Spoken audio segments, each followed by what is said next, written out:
호산나, 이 호산나를 외치면서 다윗의 자손이여 찬송하리로다. 주님이 예루살렘에 입성합니다. 모두가 알아볼 수 있도록 이제 그가 메시아임을, 그리스도임을, 왕이심을 공개적으로 선포하는 장면이기도 합니다. 제자들이 낙이 두 마리를 데려옵니다. 어미와 새끼 낙이. 그 가운데 주님은 낙이 새끼를 타시고 어미는 묵묵히 또 따라오는 장면을 우리는 만나게 됩니다.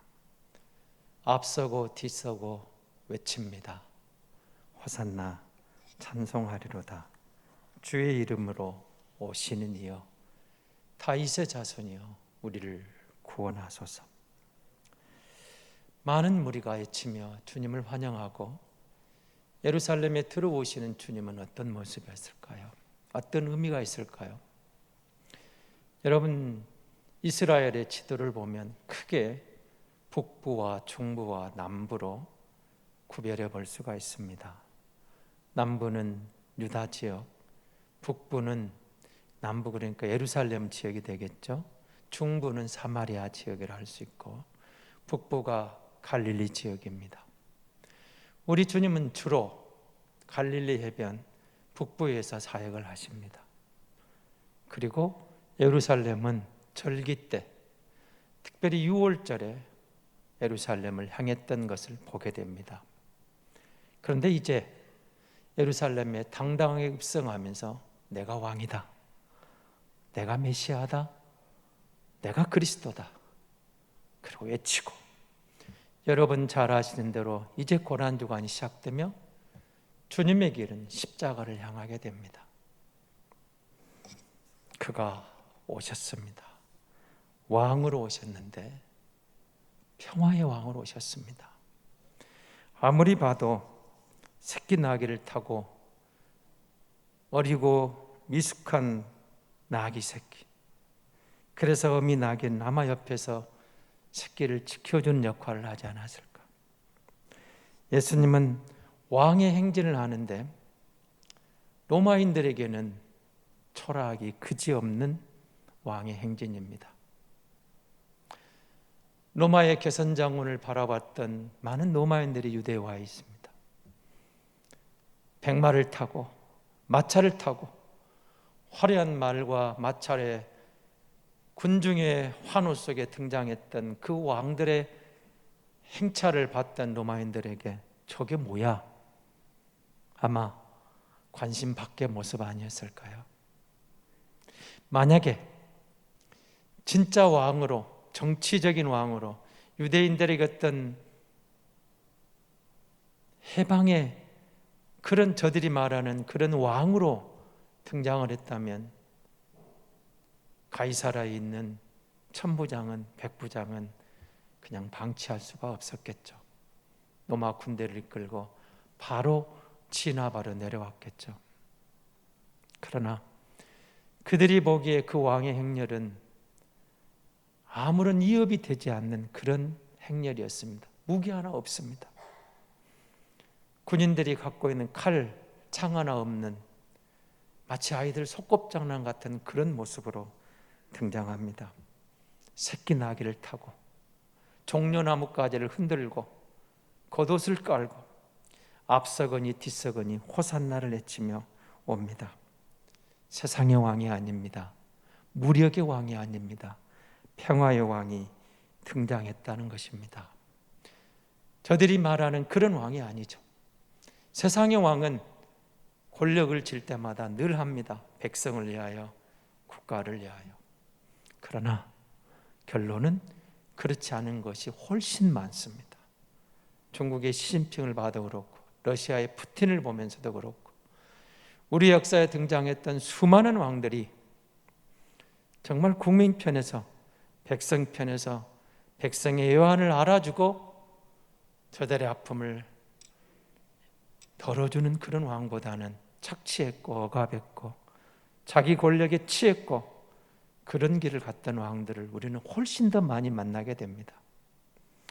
그리스도가 오셔서 가장 겸손한 자로 나귀를 타고 가장 낮은 자리에서 나는 너희를 섬기러 왔노라, 나는 너희에게 평화를 주러 왔노라, 나는 섬김과 평화로 너희를 다스려 왔다고 등장하고 계시는 겁니다. 세상이 경험하지 못한 평화, 세상이 경험하지 못한 왕이 등장한 겁니다.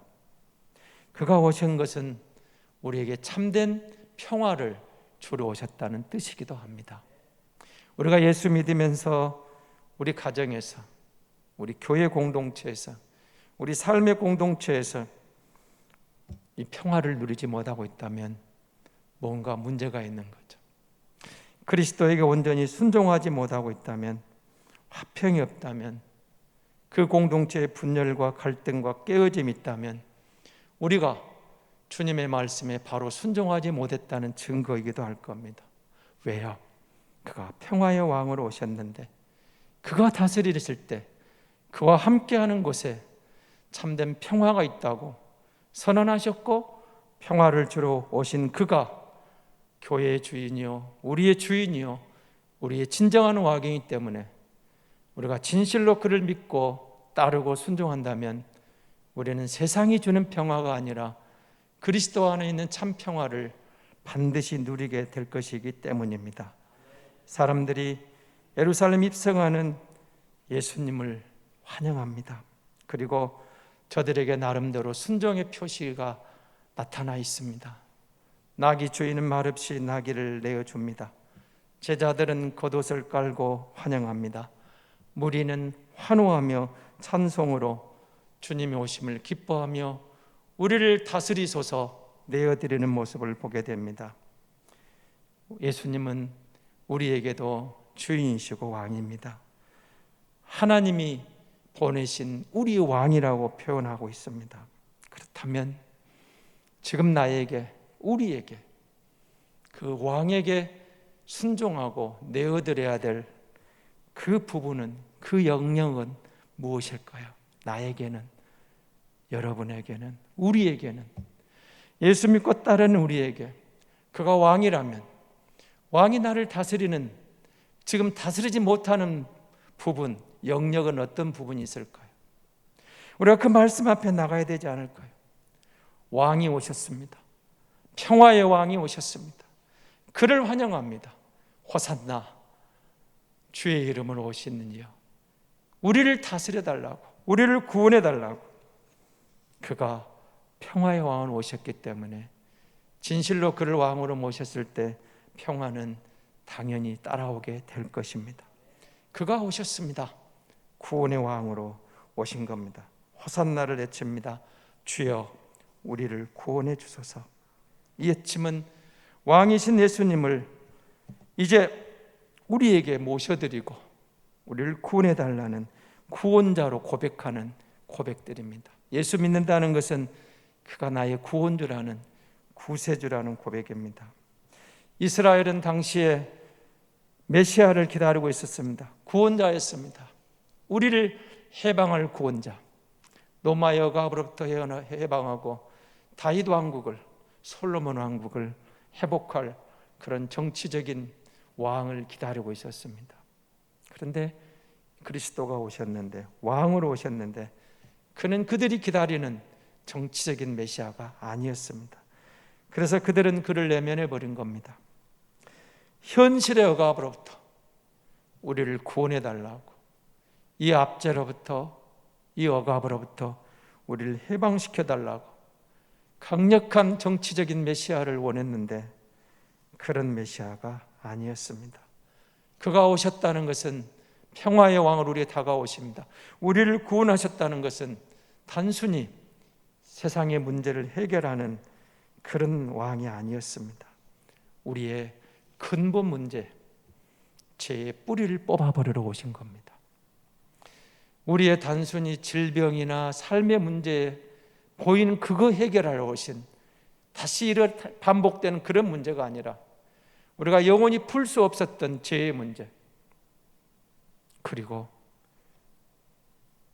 가지면 가질수록 마시면 마실수록 더욱 갈증을 느꼈던 삶 속에서 그가 주시는 구원의 메시지, 생수, 생명수, 영원히 가라지 않는 인간의 갈증의 근본 해결을 해결하실 죄의 뿌리를 뽑아내시고 그곳에 성령의 임재하셔서 마르지 않는 생수가 흘러나도록 하는 구원주, 구원자, 구세주로 그가 오셨다. 그가 구원의 왕이라는 것입니다. 구원의 왕을 오셨다. 그래서 여러분, 하나님이 보내신 그를 믿고 인정하는 것은 세상이 줄 수 없는 평화가, 평강이, 생명수가 우리 안에 흘러나게 되는 것입니다. 정치적인 혼란이나 개인적인 질병이나 다 중요하죠. 거기서 우리는 하나님의 도움을 받아 구원받기를 원합니다. 그걸 기도하지 말라는 쓴 적은 없습니다.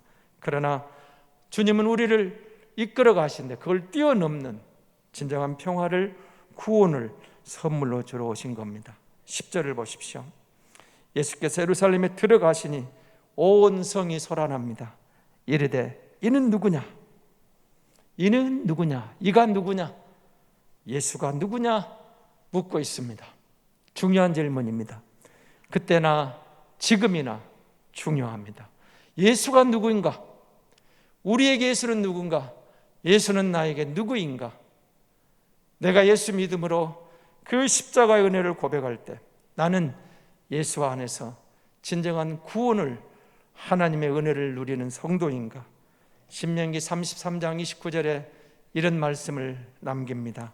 이스라엘이여, 너는 행복자로다. 행복한 사람이로다.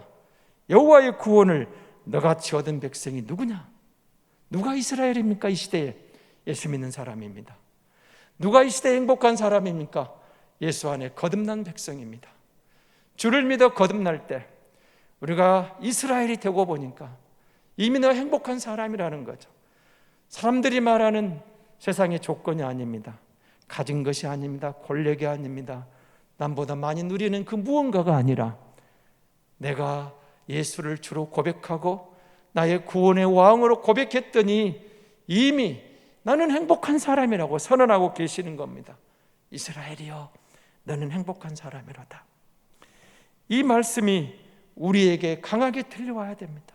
믿어져야 됩니다. 너는 누구냐? 너는 행복한 사람이다. 나는 누군가? 행복한 인생이다. 왜? 예수 믿기 때문이다. 이 고백을 할 수 있는 거죠. 나와 같은 구원을 누리는 자가 누구냐? 예수가 누구인지 믿어지고 구원의 확신이 있는 사람이 행복한 사람이라고 하나님이 말씀하십니다. 이가 누구냐? 나귀를 타고 오시는, 로마인들에게는 초라하게 보이고 로마인들에게는 비교 대상이 아니는 그런 왕으로 오고 계시지만 그는 이제 평화의 왕으로, 우리에게 구원의 왕으로 다가오십니다. 그가 하나님의 어린 양입니다. 그가 우리의 구원주입니다. 예수가 그리스도입니다.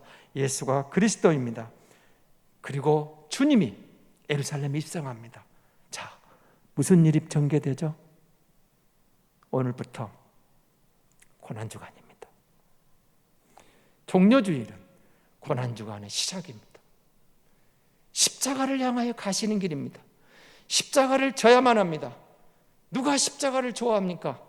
십자가는 다 싫어합니다. 그리고 그 십자가 길은 고난의 길이었습니다. 죽음의 길이었습니다. 그런데 주님은 당당하게 평화롭게 예루살렘에 입성하십니다.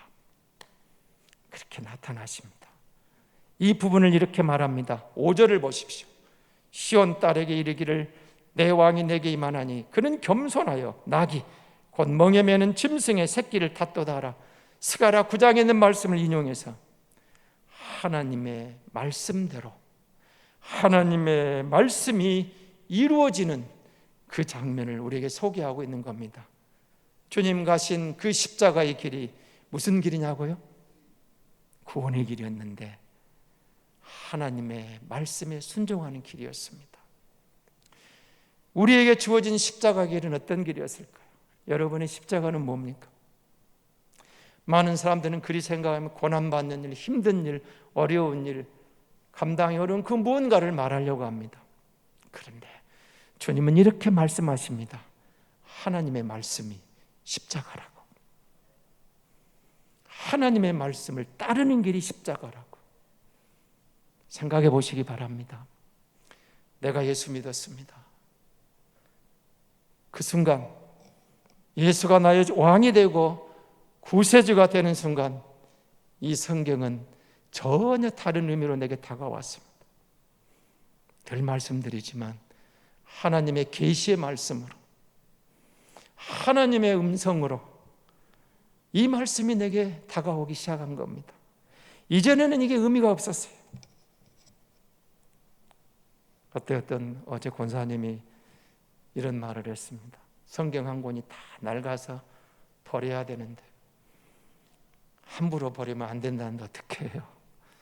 교회에 갖다 놓으면 될까요? 다 낡아 떨어진 성경 한 권을 아무나 버릴 수 없어서 어떻게 할까요? 예전 같으면 그냥 여러분 처음 대동강에 던져진 그 성경은 저들이 화장실 가서 휴지로 썼잖아요. 벽에 발라놨잖아요. 저들은 그냥 한 장의 종이에 불과했던 겁니다. 그런데 그를 왕으로, 그를 구세주로 믿고 보니까 하나님의 말씀이 보여요. 말씀이 들려와요. 이 말씀이 의미가 있어요. 그런데 문제가 있어요. 이 말씀이 쉬운 게 아니에요. 쉬운 것 같으면서 쉽지가 않아요. 어느 선교사님이 선배 목사를 찾아와서 이렇게 상담을 합니다. 목사님, 도저히 못 참겠습니다. 제 아내하고 이혼해야 되겠습니다. 그 목사님 놀래가지고 선교사가 이혼하고 어떻게 선교를 해? 그랬더니 우통을 벗더랍니다. 우통을 벗고 보여주는데 온몸이 멍이 들었어요. 제 아내가 저를 항상 이렇게 물어뜯습니다. 참다 못 견뎌서 도저히 안 되겠습니다. 이혼해야 되겠습니다. 선배 목사님이 이렇게 말합니다. 그래, 밉지. 아내가 십자가인가? 하나님의 말씀이 뭐라 하지? 내 이웃을 사랑하라겠지. 하나님을 사랑하고 내 이웃을 사랑했는데 맞지? 네. 자네 이웃이 누군가? 자네 가장 가까운 이웃이 누구인가? 자네 아내네. 여러분, 도저히 용납이 안 되는 순간인데 하나님의 말씀이 들려와요. 내 이웃을 사랑하라. 아무리 같이 할 수 없는 고통 가운데서 헤어져야 되겠다고 결심했는데 내 이웃을 사랑하라. 내 가장 가까운 기운이 각 이웃이 배우자잖아요. 용납이 안 되는데 내 이웃을 사랑하라. 우리의 십자가가 뭘까요? 우리는 단순히 어려운 길, 고통의 길을 말하는데 하나님의 말씀이었다는 거예요. 그 말씀을 받고 보니까 순종해야 되는데 내 생각에는 안 맞는데 내 뜻에는 어긋나는데 내 본성은 못 미치는데 하나님을 믿고 따르니 그가 주인입니다.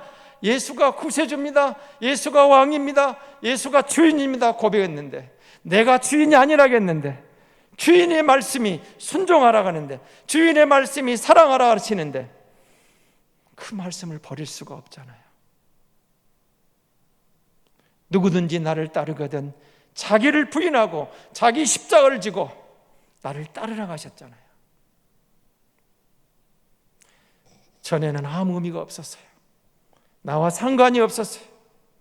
그가 예루살렘에 도착하고 십자가를 지신 뒤에 그를 믿음으로 그가 나의 주인이 됐어요. 그가 나의 왕이 됐어요.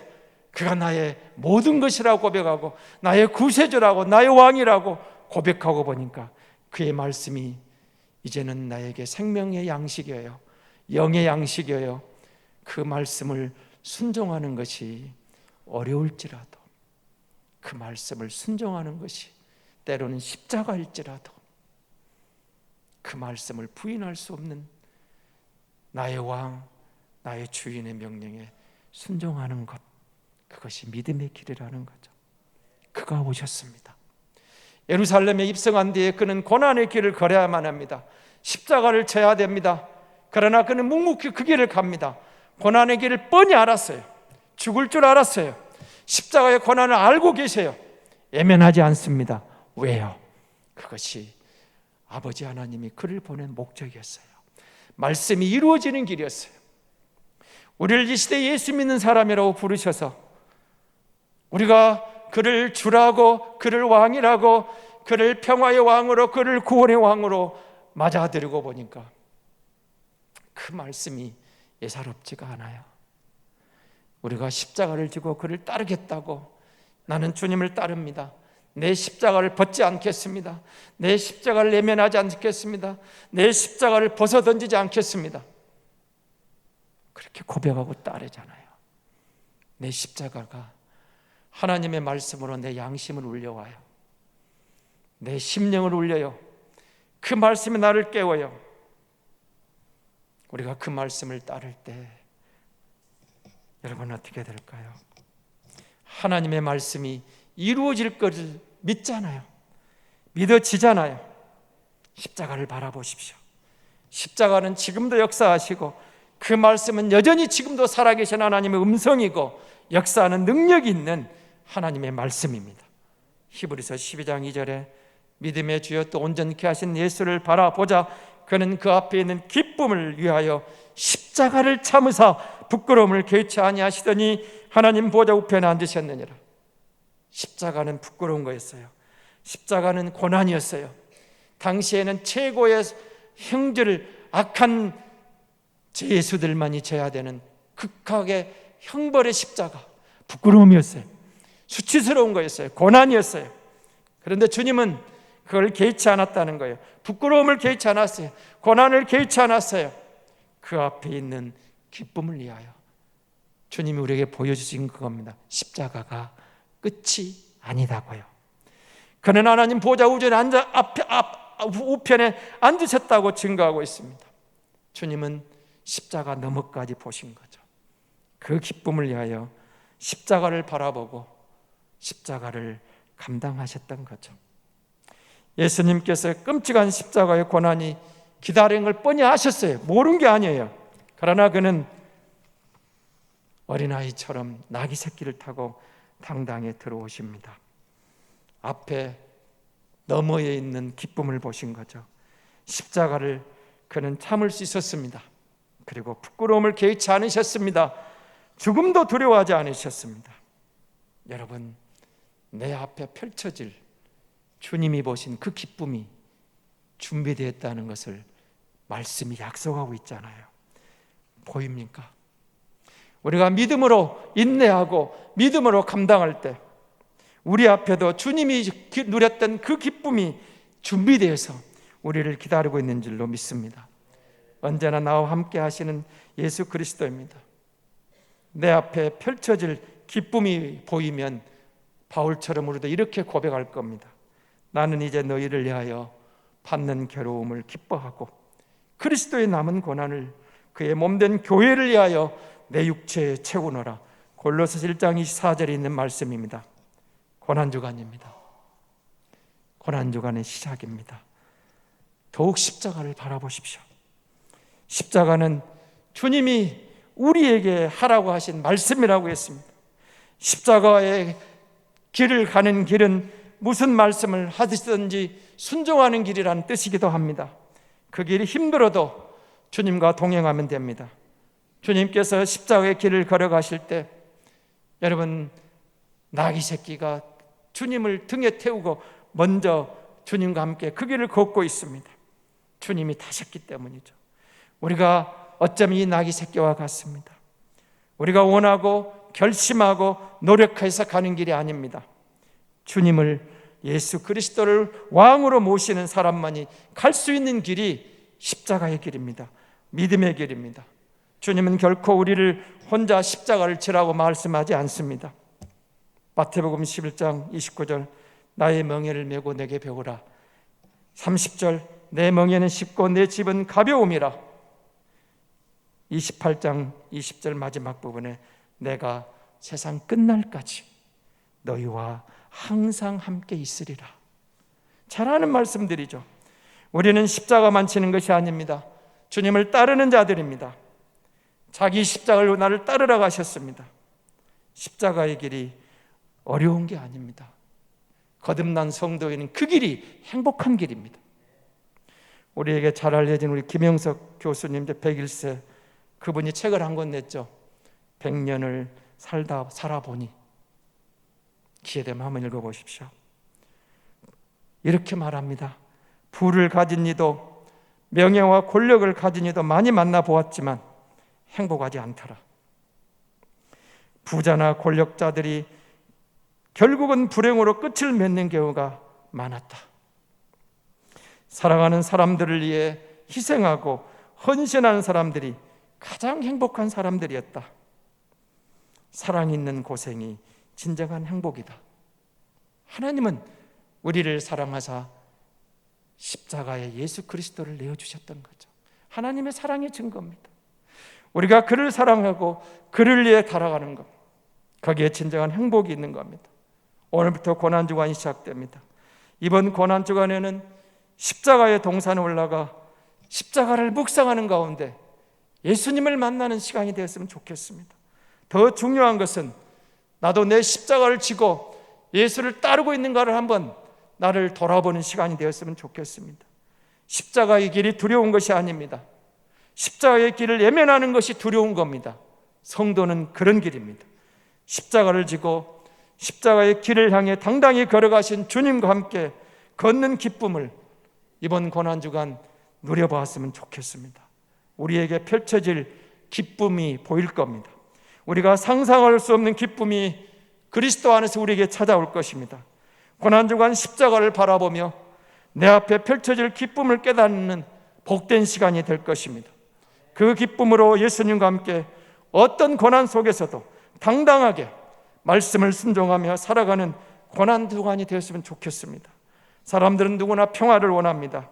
그러나 세상 무엇으로도 참된 평화를 얻을 수 없었습니다.